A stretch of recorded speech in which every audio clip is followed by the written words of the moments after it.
Existem várias maneiras de se fazer o tratamento e a reabilitação de dependentes químicos, mas o SARAD, o Serviço de Atenção e Referência em Álcool e Drogas, é o primeiro hospital público do Estado destinado a esse fim. Ele funciona sob gestão do Hospital das Clínicas da Faculdade de Medicina de Botucatu, que é a autarquia da Secretaria Estadual da Saúde, e com certeza já virou referência nesse assunto.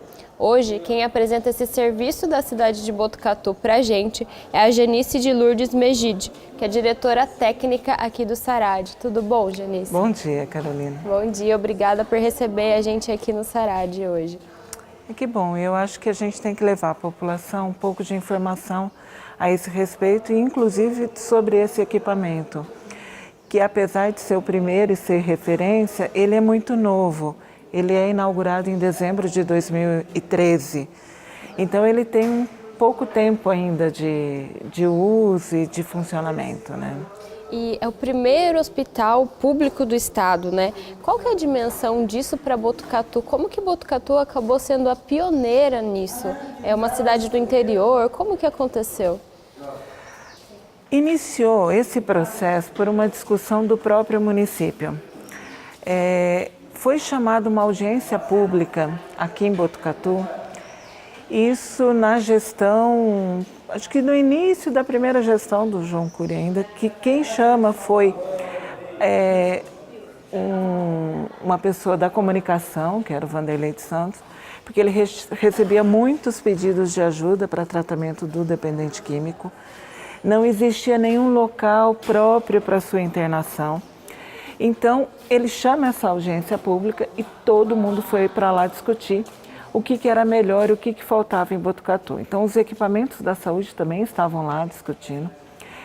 E um grande nó que tinha era a falta de leito aqui para internação dos casos mais graves ou quando agudizava muito o processo adoecido da pessoa. Nesse momento, foi tirado da audiência que o que Botucatu e a sua região necessitava, então, era o equipamento da internação. Então, visto que a nossa região necessitava de leitos, foi pensado em fazer algum lugar adequado para que houvesse os leitos. Esse hospital aqui, ele estava sendo construído para ser uma unidade experimental de casos graves, de pessoas que cometiam crimes, homicídios e que tinham diagnóstico psiquiátrico, porque no estado não, e que fosse menor de idade, porque no estado não tinha esse equipamento. Mas como a busca era muito pequena e na nossa região não tinha essa demanda, foi feito todo um trâmite junto à Secretaria de Segurança Pública e junto à Secretaria de Saúde para que transformasse esse prédio numa unidade de tratamento em álcool e drogas e deixasse para um outro lugar que precisasse desse equipamento experimental para acontecer. E foi aceito isso. Então o SARAD, ele nasce então de um outro projeto.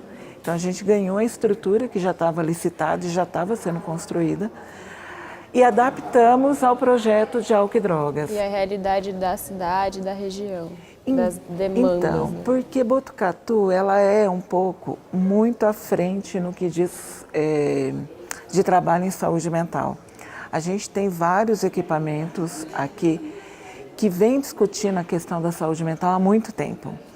Então eu acho que veio para Botucatu porque Botucatu sempre requisitou, sempre teve à frente nas suas discussões de saúde mental.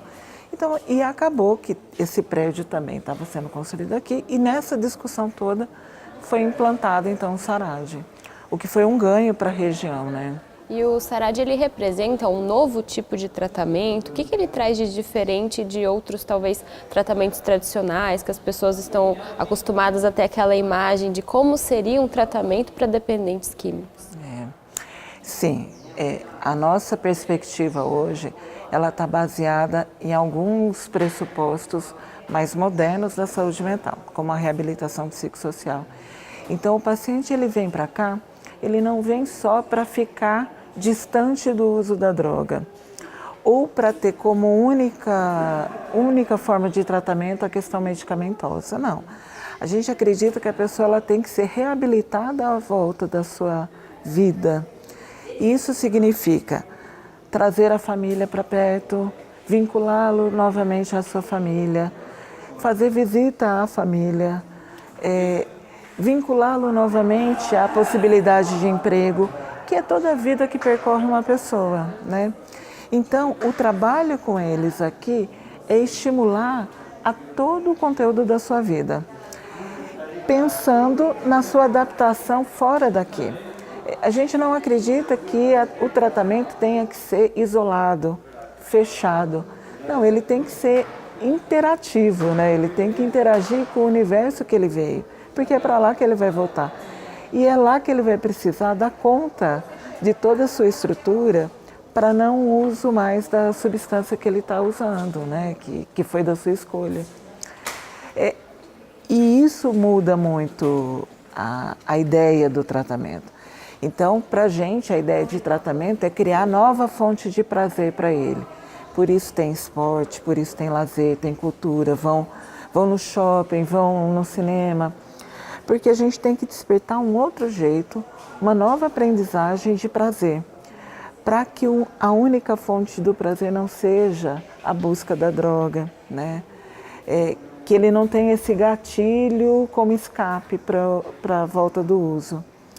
Então a gente tenta trazer ao Sarad toda essa perspectiva do lazer, da cultura, da educação. A gente atende os adolescentes que estão quase sempre em situação de rompimento com a aprendizagem. Estão num processo de expulsão da escola ou de dificuldade gigante de aprendizagem. Então a gente traz a escola aqui para dentro. A gente tem uma sala de aula hospitalar onde é estimulado a rotina do estudo novamente. E daí você vê que criança e adolescente reage como criança e adolescente.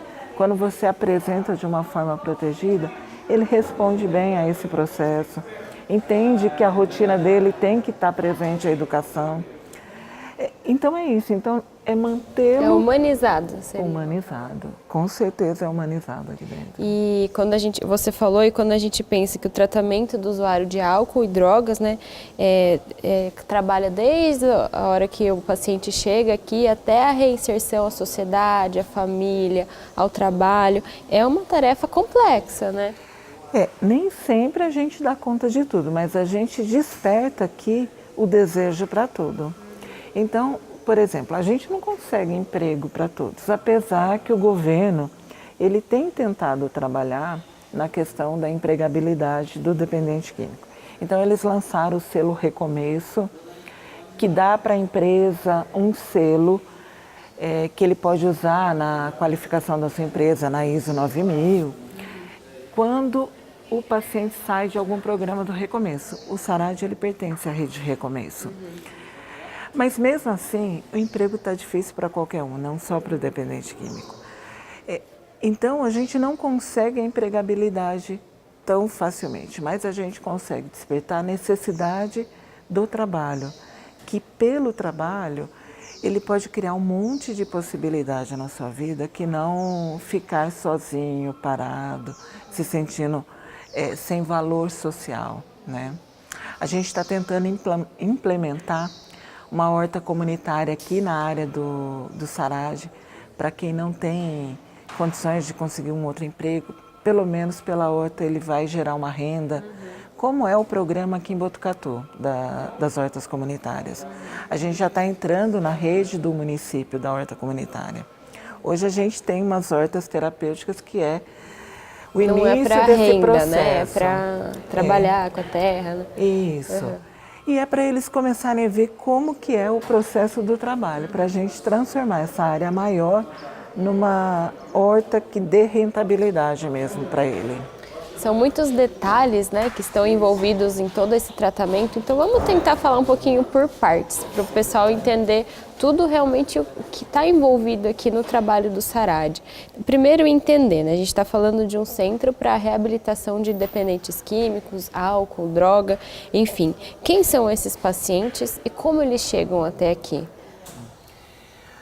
O SARAD, ele é um equipamento do Hospital das Clínicas e por isso ele é regional. Ele não atende só o município de Botucatu, ele atende uma região inteira e por vezes o estado todo. Então ele é um equipamento da DRS6, pactuado na RAPS, que é a Rede de Atenção Psicossocial da DRS, e atendemos então 68 municípios, que é a região inteira de Bauru. O paciente, para vir para cá, ele tem que vir via CROSS, que é a Central de Regulação de Serviços de Saúde do Estado. Então, existem alguns equipamentos nos municípios, então os prontos-socorros, por exemplo, que cadastram o paciente nessa lista única do Estado, solicitando a vaga. Aí essa vaga chega, o pedido chega até nós e a gente cede, se a gente tem a vaga, a gente cede. Que são quantas?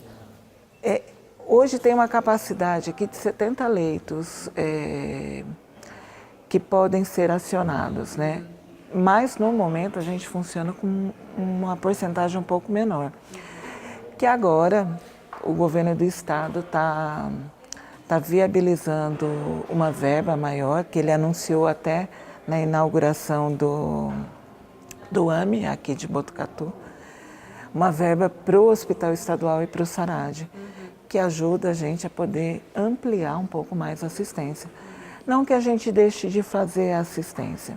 Hoje a gente divide muito o trabalho, a internação, com outro equipamento que está na cidade de Jaú.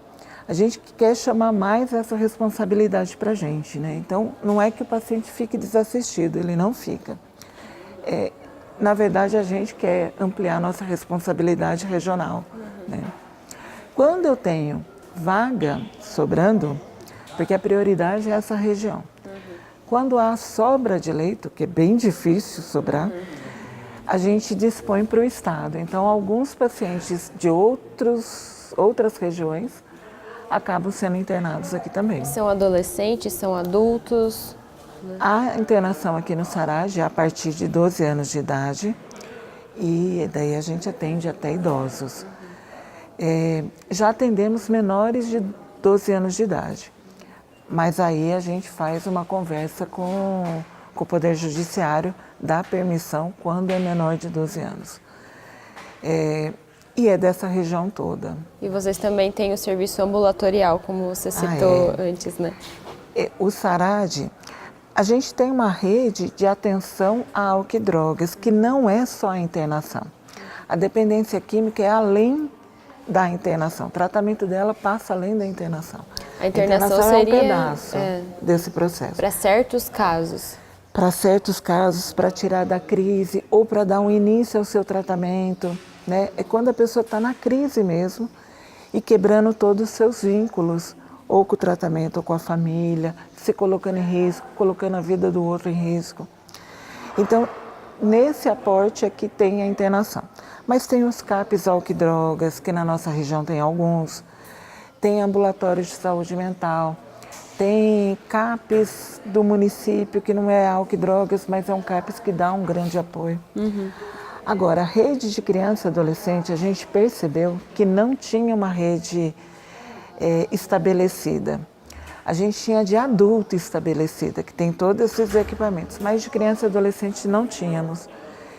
Então, resolvemos abrir aqui um ambulatório para criança e adolescente. Então, hoje eu tenho internação de criança e adolescente e o ambulatório de criança e adolescente. E você consegue dizer alguns números para a gente de atendimento? Desde que o SARAD começou, como é que é? Por ano, a gente atende em torno entre 700 e 800 internações ao ano. E isso tem se repetido. Tem um período médio da pessoa ficar internada? Tem. A gente... nós somos um equipamento da saúde e a gente tem que trabalhar associado ao que o Ministério da Saúde preconiza. A internação de dependência química hoje para o Ministério da Saúde, ela é uma internação de curto período, é de tirar da crise e é motivar para tudo isso que eu te falei.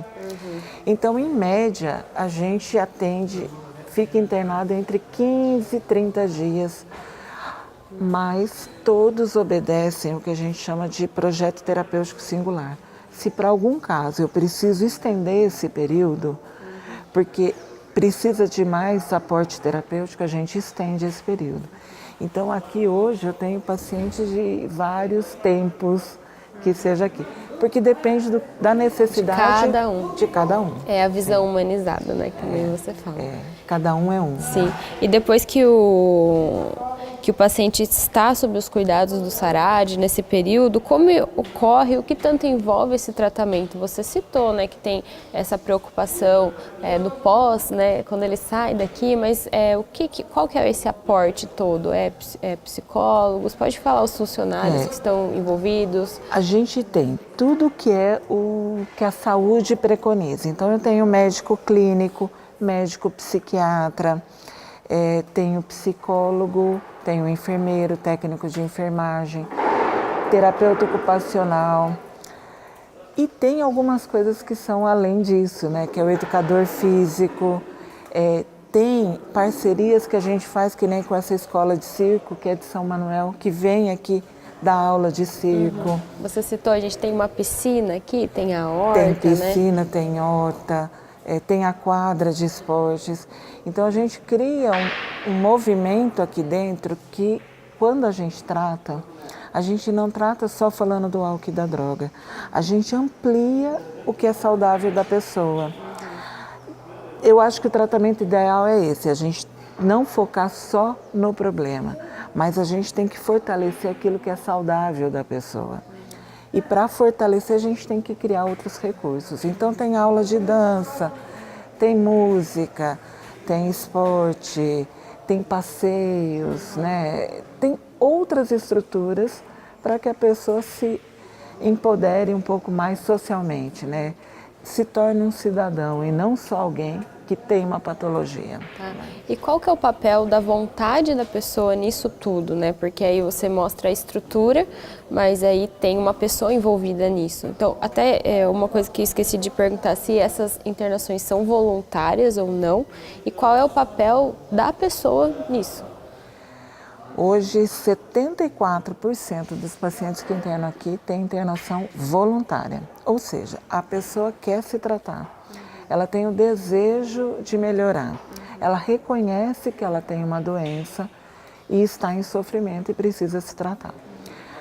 Depois a gente tem, em segundo lugar, as internações involuntárias, quando a pessoa ela não tem mais crítica do seu estado, ela perde um pouco a percepção de como que ela está no mundo. Então, às vezes ela está num estado muito grave, às vezes com sintoma psicótico já. Então, alguém tem que falar para ela... Se responsabilizar pela sua internação. E uns 5% é de internações compulsórias. Se bem que isso cicla muito, tem hora que a gente tem mais, mas anualmente, uns 5% é de internações quando a pessoa não se vê doente, quando ela não quer se tratar. E daí, o médico avalia que ela tem necessidade da internação, daí o juiz ordena que ela venha para o tratamento. Até esse da compulsória, a gente tenta mostrar que, olha só, porque você não está aqui à toa, né? E daí tentar criar uma consciência desse estado que ele está. Então, mas ainda bem que a maioria dos pacientes querem mesmo se tratar. Toda a internação de criança e adolescente a gente faz sempre com o aval do seu responsável. Nunca é só pelo desejo do adolescente. Sempre tem que estar presente a família, né? E agora, que já é outra delicadeza. Já que você falou da família, vamos falar da família e da volta desse paciente à sociedade, né? Como ele é reinserido na sociedade, como vocês têm trabalhado nisso. Na verdade, todo o tratamento é voltado, acho que para isso também. E qual a importância dessa reinserção e não do isolamento, como você falou que era antigamente, né? Para que o dependente químico não retorne às drogas e realmente tenha um recomeço, né? Então, não sei se é a parte mais desafiadora, talvez seja essa. Como é? Para alguns, a parte mais difícil é essa mesmo. A maioria dos pacientes que internam aqui tem família e estão com suas famílias, mas as famílias estão também tão adoecidas quanto o paciente. O paciente é identificado, é o que faz uso da substância.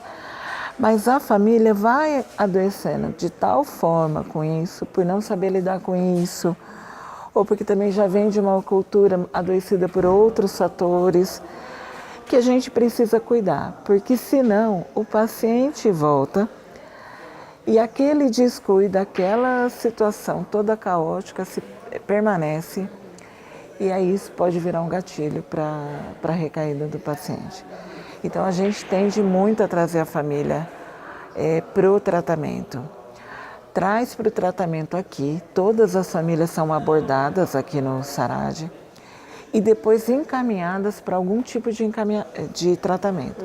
Ela não fica desamparada. Não né? fica desamparada. Ou ela vai para a rede da saúde, então o CAPS-AD faz muita abordagem com a família, também trata a família junto com o paciente.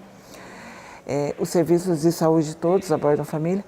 Ou a gente encaminha para um outro setor que é o Naranon, o Alanon, outros equipamentos que também fazem isso. Então, a gente vê mais ou menos o perfil dessa família e o que ela vai se beneficiar com determinada ação. Mas aqui dentro a gente faz muita abordagem com a família, visitas domiciliares, organização da casa. É bem interessante mesmo, né? E quando você melhora a família, o tanto que também reflete no paciente isso. A gente tem famílias muito, muito desajustadas. A adolescência, quando a gente fala dos adolescentes, isso fica um pouco mais agravado, porque adolescente depende dos pais, de fato depende, para tudo, para a instrução, para a questão de organização da sua rotina. E se eu tenho pais que não sabem lidar com isso, ele já fica desorganizado por si só, né? A droga ela só piora um pouco essa desorganização. A gente percebe que as pessoas estão com dificuldade de lidar com a autoridade de forma efetiva e saudável. Então os pais eles não têm mais uma posição muito clara para os seus filhos. Então isso tudo tem que ser muito trabalhado, né? Essa volta mesmo, né? Essa volta. E não só para a família, mas para toda a sociedade, né? Como a gente falou, é importante ele se inserir, né? Ele se sentir num ambiente que ele esteja sendo recebido, né? E um ambiente mais afetivo, né? Mais organizado e mais afetivo. As pessoas estão muito carentes de afeto hoje em dia, né? E vocês têm algumas histórias positivas nesse sentido da volta à sociedade? Porque eu li na imprensa aqui de Botucatu mesmo, por exemplo, sobre um ex-paciente do SARAD que voltou para cá para dar aulas de culinária, por exemplo. Ah, entendi. A gente tem alguns que acabam fazendo isso. Esse rapaz, por exemplo, ele é formado em gastronomia, ele perdeu o seu vínculo de trabalho por conta do uso do crack. Ele chegou a ficar em condição de rua. Ele ficou internado aqui com a gente conseguiu recuperar um monte de coisa em relação com a família, a volta para a família. Ele voltou a estudar, entrou numa especialização. E para a gente poder, porque ele tinha uma relação ruim também com o serviço que o atendia na rede, então a gente começou a atendê-lo ambulatorialmente aqui e foi espaçando isso e devolvendo ele, aumentando o vínculo dele com a rede. E nessas vindas ele começou a dar aula de culinária aqui para os pacientes. A gente já tinha uma história de fazer oficina de culinária, mas ele dava aula de mestre de culinária, né? Então ele vinha com todo um aparato. Né? Então era empratar, saber fazer e saber empratar. Era uma outra relação com a comida. E o que foi bem bacana, hoje ele não faz mais essa atividade porque ele está muito envolvido com o emprego dele e acaba que ele tem pouco tempo, o que é bem bacana também, né?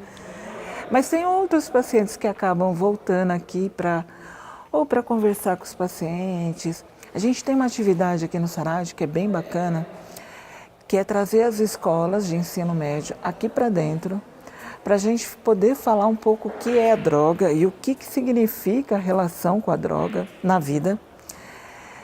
E a gente traz pacientes para fazer um bate-papo. Às vezes é um paciente que está internado e às vezes são esses pacientes que já passaram pelo processo e que vêm discutir com os adolescentes da rede com um jeito bem bacana, né, do que significou o uso da droga, né, quais foram os prejuízos, o que fez ele sair, né, como que são essas escolhas. E isso é bem bacana aqui dentro, né? Então a gente tem muita molecada aqui vindo para isso, para ver. Isso é um trabalho de prevenção. Então é bacana perceber que o SARAD ele não fica prestando só assistência da hospitalidade, mas a gente entra até na questão da prevenção, né? Trazendo os adolescentes. E já que você falou nisso, eu vou trazer alguns números que foram divulgados em uma reportagem do jornal Estado de São Paulo, que ela afirma, essa reportagem, que o crack ameaça 558 dos 645 municípios do estado de São Paulo, então a grande maioria, né? É uma realidade aí no dia a dia de vocês no trabalho, mas se tem como você comentar como que está essa realidade de Botucatu, como que está esse cenário e e aí eu já vou emendar com outra coisa, não sei se vai ficar muito, né? Porque como que tem sido feita essa prevenção e esse combate aqui na nossa cidade? E recentemente, por exemplo, foi aprovada a Semana Municipal de Prevenção, Conscientização e Combate ao Uso de Drogas, que seria uma ação nesse sentido, né? E o SARAD, inclusive, esteve presente nas audiências, nas discussões. Então, duas perguntas aí. Como que está esse cenário de Botucatu nessa questão de álcool e drogas e o que tem sido feito e o que mais pode ser feito nesse combate, nessa prevenção? Botucatu não está diferente, não está destacado do restante do estado e do restante do Brasil. A gente tem um crescimento de uso de substância, a gente tem uma diminuição da idade do uso, então hoje está mais precoce. Em 2007 tinha uma pesquisa que o uso do crack, o início do uso do crack estava lá remontada aos 18 anos, de 18 a 24 anos. Hoje a gente já tem a experimentação e o início do uso aos 14 anos. A gente tem idades mais precoces com o uso do crack, mas assim, a grande maioria tem trazido essa realidade de diminuir a idade e aumento do uso, né? Então não está diferente do restante do estado. O crack, na verdade, ele trouxe para a gente o olhar dessa dureza da dependência química. Ele não é a droga que mais se usa no Brasil, mas ele traz toda essa realidade da rua, da violência, né? Então por isso que a gente extremo, né? Por isso que a gente começou a olhar mais para a dependência química a partir do aumento do uso do crack, né? Mas a gente tem para adolescente o que eles mais usam é maconha. Para adolescente isso é muito prejudicial. E o próprio álcool, né? E o próprio álcool, que é lícito, que hoje, apesar de ter uma política tentando fazer com que adolescentes não comprem álcool, mas ainda isso é muito difícil, né? Às vezes dentro da própria família é estimulado o uso do álcool. Bom, então o cenário de Botucatu é esse também, é um pouco caótico. A gente trabalha muito com a rede de educação e a gente tem percebido que o cenário dentro das escolas também são bem trágicos, né? No uso, no tráfico. A prevenção, eu acho que é a grande saída que a gente tem, né? O poder público tem que investir muito em prevenção. E prevenção não é só ir na escola falar de álcool e drogas. Prevenção é ir na escola e dar outra alternativa para o adolescente, que às vezes não tem alternativa. A gente vê que muitos dos adolescentes que a gente tem, ele não tem acesso a lazer adequado, a cultura adequada, a educação de forma adequada.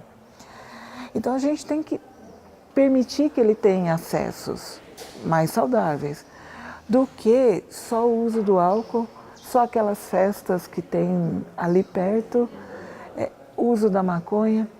Então, às vezes, começa a ser a única possibilidade que ele vê ao redor dele. A gente tem que ampliar outras coisas, né? Isso é prevenção. Prevenção também é ficar falando um pouco, que é o que a gente faz com o ensino médio. Isso não é só isso, isso é uma pequena ponta do que é prevenção. Prevenção é ter vida saudável, né? Eu acho que Botucatu está caminhando para isso. A gente está numa grande discussão aqui no município para montar o Conselho de Álcool e Drogas e colocar ele para funcionar. Ontem mesmo teve reunião a respeito disso. A Semana da Prevenção, ela entra nisso, né? Já nessa discussão toda que está da relação do município com essa história do álcool e da droga. Então, ele já está caminhando. Tem alguns grupos de forma isolada que estão fazendo coisas bem bacanas, né? Tem o grupo Reage, que ele vai nos bairros e fica fazendo um monte de atividade, que é isso que eu falei, é criar outras condições e não só falar da droga. Então leva rap, leva música, leva skate, numa outra linguagem, uma linguagem mais saudável, né? É isso que a gente está precisando fazer. E nesse sentido todo, você gostaria de deixar algum recado, alguma mensagem, seja para os pais, para a família, ou até para o próprio adolescente, em relação a tudo isso? Assim, talvez para os pais alertar a questão da atenção, talvez o que eles deveriam fazer, e para o adolescente também, talvez para não cair nessa, não sei, fica à vontade para dar essa mensagem para a gente ir encaminhando para o final do programa. Aos pais, o que a gente precisa pensar é que eles tenham mais responsabilidade com seus filhos, que preste atenção com quem seus filhos andam, como que está a relação dele com a escola, a relação dele com a família, o isolamento social dele com os amigos e dentro de casa, ficar dentro do quarto, isolado, no que está pensando, é criar diálogo. Adolescente, a gente precisa criar diálogos, né? Hoje eles sofrem muito e realmente o mundo está cheio de informações ao adolescente. E a gente precisa aprender a escutá-los, né? Dar lugar para eles, para a fala deles, empoderá-los naquilo que eles gostam e prestar muita atenção onde que ele está, com quem está, como que ele chega, se tem alteração no seu comportamento. Porque além do uso da droga, hoje a gente tem uma adolescência muito deprimida. Então o nível de suicídio da cidade de Botucatu é alto, entre adolescente a ideação suicida é alta. Ficar se cortando, então ver o que ele está vendo na internet. A internet pode ser bem bacana o seu uso, mas pode ser trágico o seu uso, né? Então ver o que ele está vendo na internet, prestar atenção nele por inteiro, né?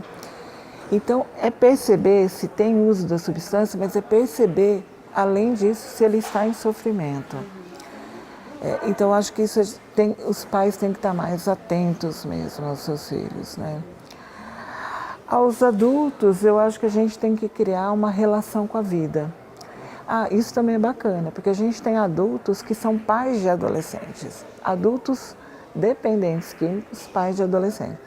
A gente tem que dar para eles agora um novo formato de ser pai, né? Porque às vezes também a gente acha que o dependente químico, ele não é capaz de nada. Isso a gente tem que devolver para eles. Eles têm condições de serem pais e mães, e bons pais e boas mães. Precisam se empoderar disso, precisa melhorar essa relação, né? Então, isso também é prevenção, né? Criar bons pais e boas mães que estão em tratamento também é prevenção com seus filhos. Isso é uma coisa que as assistentes sociais aqui prestam bem atenção. Como que está o filho do dependente químico aqui? E a gente traz esse filho, essa filha, seja criança, adolescente, para a gente ver como é que ele está, como que ele lida com o pai e a mãe dependente, né? Então ficaram alguns recados finais sobre esse cenário, né, do álcool, da droga. E muito obrigada, Janice, por compartilhar com a gente o serviço do SARAD e também falar um pouquinho, né, sobre esse assunto que é tão importante, não só na nossa cidade, mas acredito de uma maneira geral. Então você assistiu Transparência, falando hoje sobre o SARAD. Esse programa fica por 15 dias na nossa programação, mas ele também está disponível no nosso canal do YouTube. Obrigada e até a próxima!